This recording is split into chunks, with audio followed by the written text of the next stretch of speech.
announcements, and one, welcome everybody. This is a Kiwanis meeting we normally host over at Juniper Golf Course.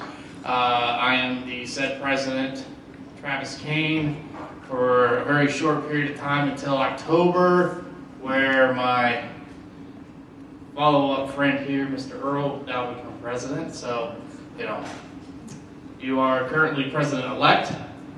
Jessica here in the red is our current vice president. Yeah, Jessica. Our secretary in crime, where are you, Mr. Oh, there you are. Mr. Carl's right there as well. Deep in the back, running through the food line, my friend John Duff, our current treasurer. And then sprinkled amongst you are board members. David's a board member. Dan's a board member. Ann's a board member. Noah, yes? Mm-hmm. Yes, he is. John Bruce. Rachel's coming on board as vice president. Anybody else I'm missing that's here? Oh, Mr. Josh Warner, that's correct. You're also joining us as a director, board member. Thank you, appreciate it. I'm spinning, almost. There we go. We're going to run through kind of our normal activity, which we do over at Juniper on a weekly basis, minus the days where we have functions of golf nature at the golf course. So the first thing that we normally do on a day like today is we start with the Pledge of Allegiance.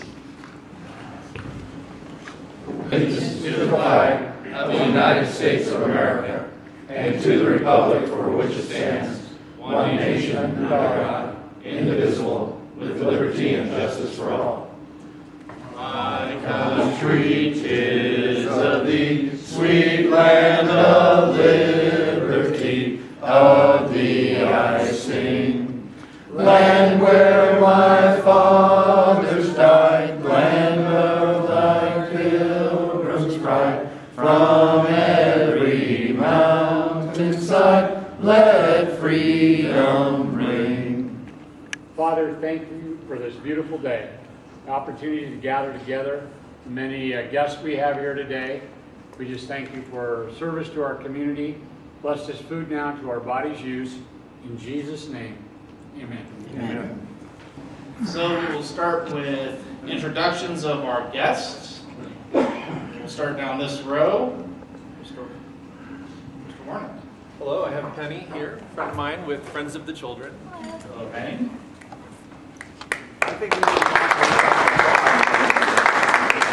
Mr. Young, would you handle my guest, please? You're absolutely right. Can we be his guest? You may be his guest. Just remember, tea time tomorrow is not I already told Travis the only reason they're here is because of me, not because of you. Anyway, no. This is Jake and Corey, and they're with Man Mortgage. Many of you have met Chester, Camp Eagle Cap. They work with and for him.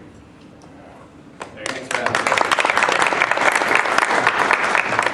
Miss Michelle, it's nice to see you once again. Hello, I'm so honored to have the pleasure to introduce my guest, and are your guest. Marianne Christinger from the Family Access Network Board. Hi. Julie Lickey, Executive Director of the Family Access Network Board. And Lynn Patterson, also of Family Access Network. Come right up the center, Jessica. I brought my lovely mother-in-law, George.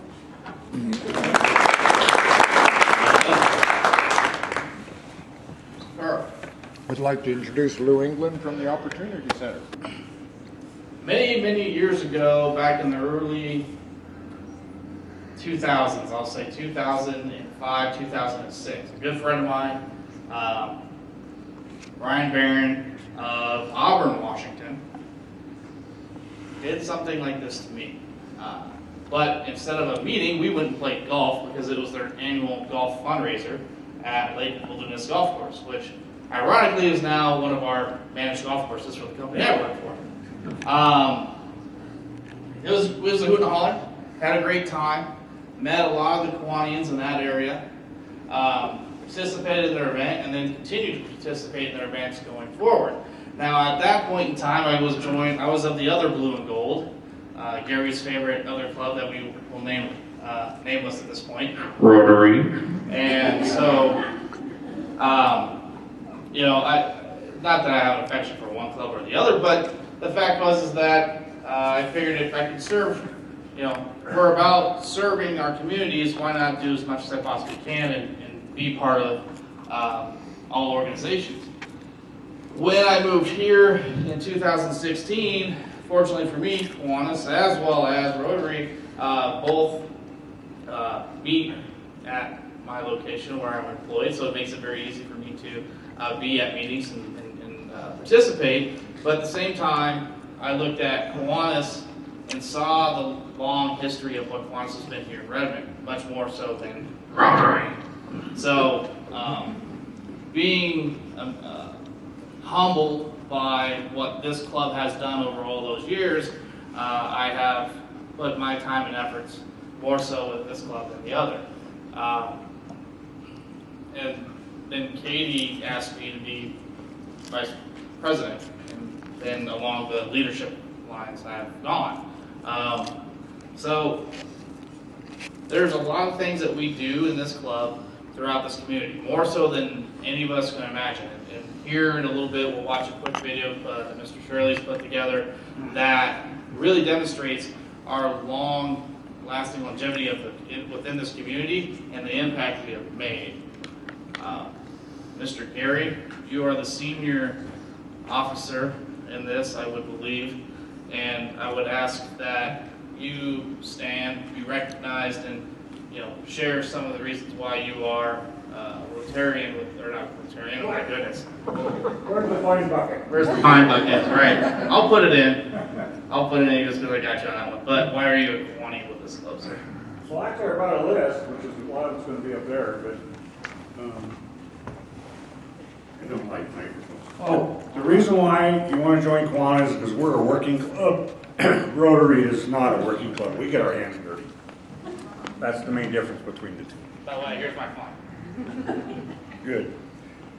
Anyway, I joined in 1997. I'm not the senior member. Carl Vertrees is one.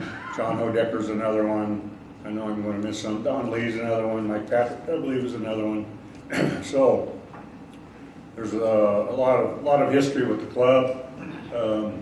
And Carl, if there's a question about the history of the club, he knows it all, or he knows where to find it. So the thing about Kiwanis, and I'll give credit to Rotary just this one time, is that we serve the children.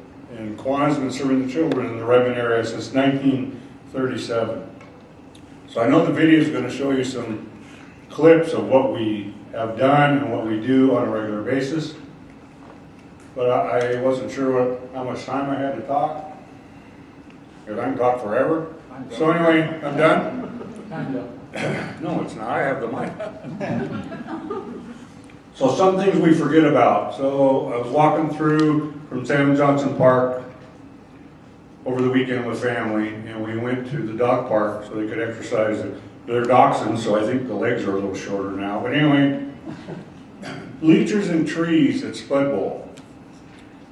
Kiwanis paid to have the bleachers made by a local business in town, and then when the police department was on the other side of town, we moved them from the other side of the railroad tracks down to the Spud Bowl, and we did not get caught.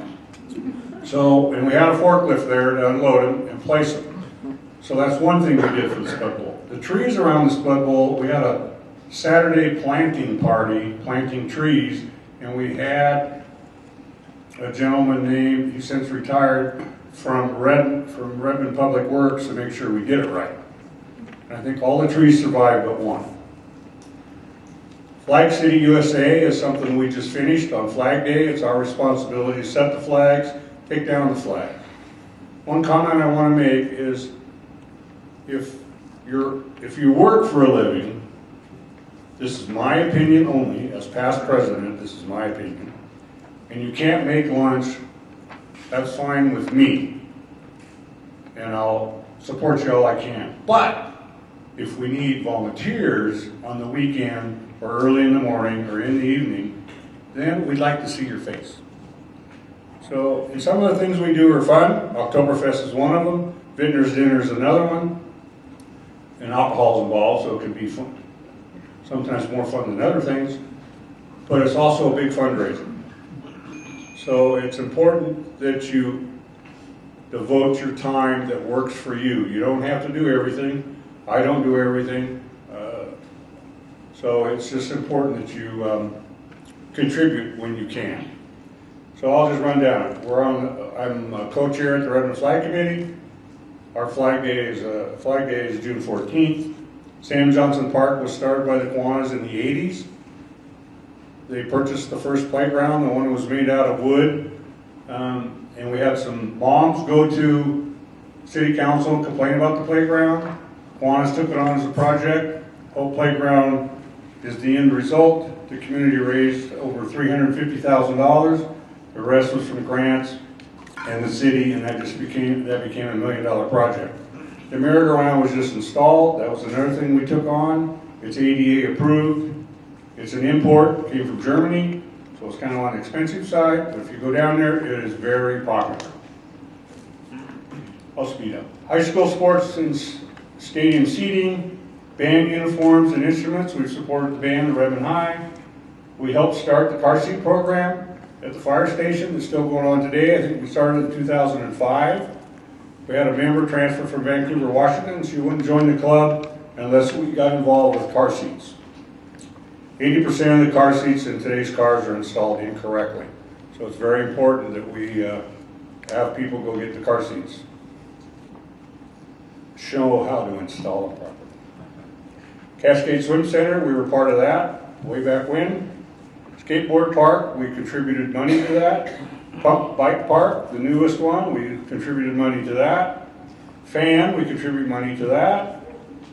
Jericho Road Backpack Program, we support that.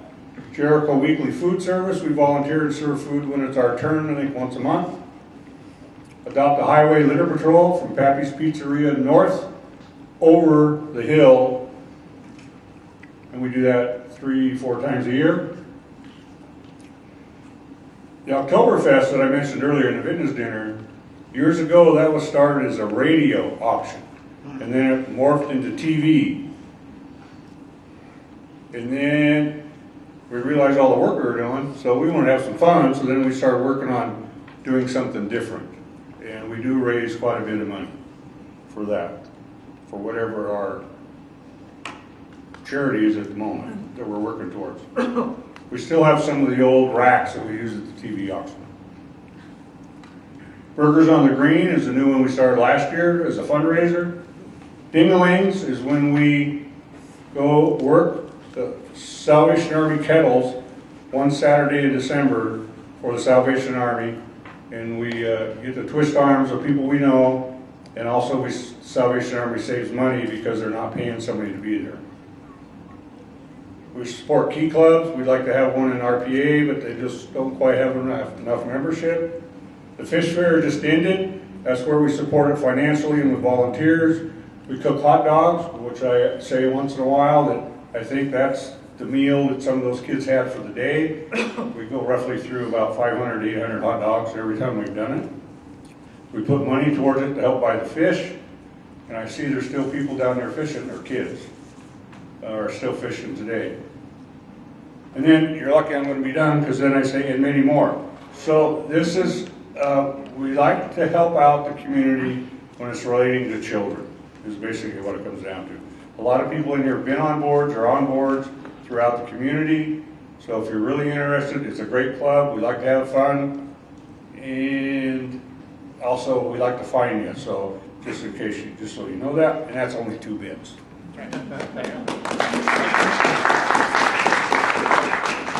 Oh, and I'm on the board too. He forgot me. I'm sorry. That's the reason why I say old guard, because I tend to forget. Okay. Thank you, sir. Much appreciated for the information. He says we like to find you. It's all in fun and games because we like to have be a little bit entertaining. At least I do. I like to move around, so Mr. Shirley goes back and forth with the camera as well. Now we are going to go ahead and run a presentation from the video that's actually on our website, right? Okay. And if you would like to be so kind, Mr. Earl.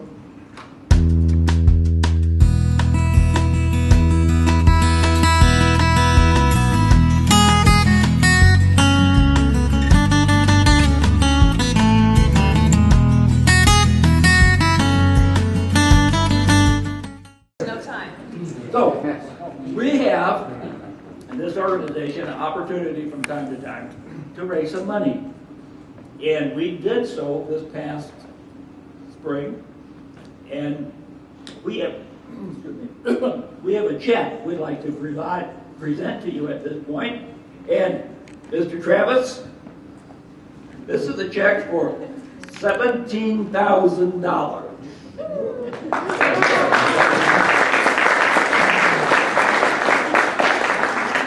And it's our pleasure to be able to contribute to an organization like yours that does so much for the kids and the families in this community. And they're just going to take a few minutes to talk about what they do with this money.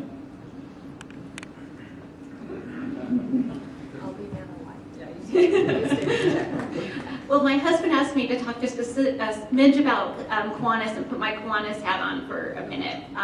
John and I moved here in 2002, and John immediately got involved with the Kiwanis Club of Redmond. I got to tag along to all the fun events for a long time. But then one day, about 5 years into it, I had an idea that I wanted to open a dress bank, what I wore Kiwanis prom and formal dress bank. And the Kiwanis Club stepped up and provided that space for us, provided monies towards it, and really supported that. But they also said, now you're a member. They always wrap you in somehow. So what I really wanted to say about Kiwanis is that it has been a service organization and our first connection to the Redmond community. But more important than that, it's been our family. We have, we have people here who have mentored our children, who have supported us. And I'm just so thankful for this organization and what this organization is doing for FAN. So now I'm going to put my FAN hat on. I got involved with FAN when Danny and Olivia started going to John Tuck. John Tuck, as you know, is one of the more impoverished schools in our town, but it's one of the best schools too because of the teachers and the FAN advocates that are there. Olivia and Danny would walk into the school bundled up. As you know, those Central Oregon winters can be pretty rough. They'd be bundled up in their gloves and their hats and their coats.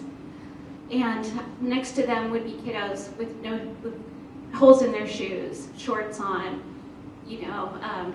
coats, no coat.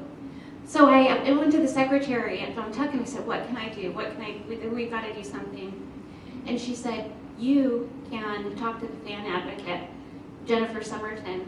Jennifer amazed me by her resourcefulness, her intellect, her understanding of the community, and most of all, her compassion.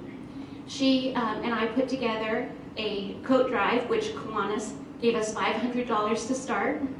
So this partnership has been a long time together, and we're so thankful for you. 3 years ago, I had the honor of Mariana Frissinger, my partner in crime, who you will probably be in your offices once in a while. She and I were honored and asked to be on the FAN Foundation board. We'd only had Bend representation before then. Not one person from Redmond was able to make those meetings. And so Julie, in her wisdom, said, we've been in Redmond a long time. We need to get some representation there. And so she gave us the honor of being on that board. So 3 years, we've done a lot here. You have done a lot. And what we want to say is thank you to Kiwanis, because you guys have been our biggest champions, our first and our biggest champions here in Redmond. So we want to thank you. I think you should give yourselves a round of applause.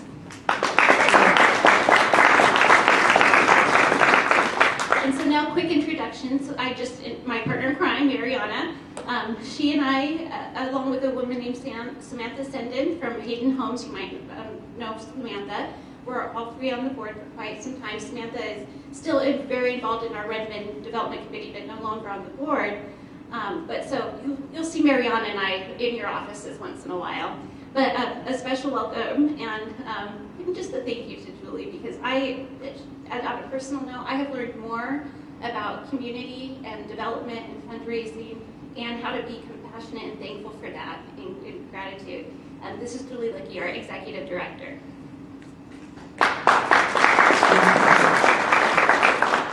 Earl's going to start walking towards me when he tells us our time is up, so don't worry. He's already looking at his watch. I'm talking really quick. So FAN has been in Central Oregon since 1993. And the uniqueness of FAN is that our FAN advocates are in the schools every single day, and they're meeting families where they're at, and they're meeting these families where they're dropping their kids off every day. The goal of our FAN advocates is to break down barriers so kids can go to school every day and get an education. And the barriers are vast and wide. It's families sleeping in their cars, it's kids with no coats, it's no heat, it's school supplies, it's all of that, and the FAN advocates walk alongside these families and figure out how to make sure they can show up for school, well-fed, well-rested, ready to learn. That's our goal. In Redmond, we are in all 14 public schools. We also work with RPA as well. We have an early childhood FAN advocate at Redmond Early Learning Center who serves those kindergartners and any families who don't have kids in the schools yet. Because what we do know is the families that aren't even connected to schools often have no idea where to turn for services. We are incredibly grateful for all of you at the Vintners Dinner. So my husband's family is a Redmond family, and I took him to the Vintners Dinner, and he knew way more people in the room than I did. His PE teacher was in there. I don't know if he's here today. He used to mow somebody's lawn. I mean, we had a hoot at the Vintners Dinner because he got to see all those people. So we just wanted to thank you so much. In Redmond, we served this past school year over 2,300 kids and family members. It's a lot. It's from Tumalo to Terrebonne and everything in between. That's almost 1,000 connections for food. That's about 900 connections to heating. That could be firewood, that could be propane, whatever it is those families need. And for FAN, it only takes $100 a year to serve a child. For the FAN advocate to work with that family and figure out what that family needs to make sure those kids can get to school. And we were blown away at the Vintners Dinner, I have to tell you. $17,000 is pretty fabulous for us. And just to put that in perspective for you, that's 170 kids over the next school year here in Redmond because of all of you that are going to be served with whatever that is that kiddo or that whole family needs just to get back on their feet and make it work. So we thank you. We thank you for your past contributions. We thank you for your future contributions in advance, knowing that you guys are amazing partners. And watching that video was wonderful, and looking at the connections that you make, that I kept thinking, those are our kids. You were talking about Jericho Road backpacks, those are our kids. The playgrounds, the parks, all of those things, the scholarships that you talked about, all of those things are supporting our kids. So I really feel like what you do and what we do really goes very well together. So thank you so much. So this month, Anne, lovely Anne, purchased the free badge. You have the floor as I give it before I walk to the next stage. Well, I won't take long, but I want to share something that hasn't been said so far. In 2011, I was running for office. I was running for office unsuccessfully, but I went around to all the service clubs. When I came to this one, I saw people having fun and friends, people laughing, doing fun things, and that doesn't exist in any other club. So it isn't just work, it's a lot of fun. And what time do we meet? Oh yeah, we meet Wednesdays at noon at Juniper Golf Course. So if you do decide to join us, you want to come every Wednesday at noon, Juniper, unless Travis takes it away from us.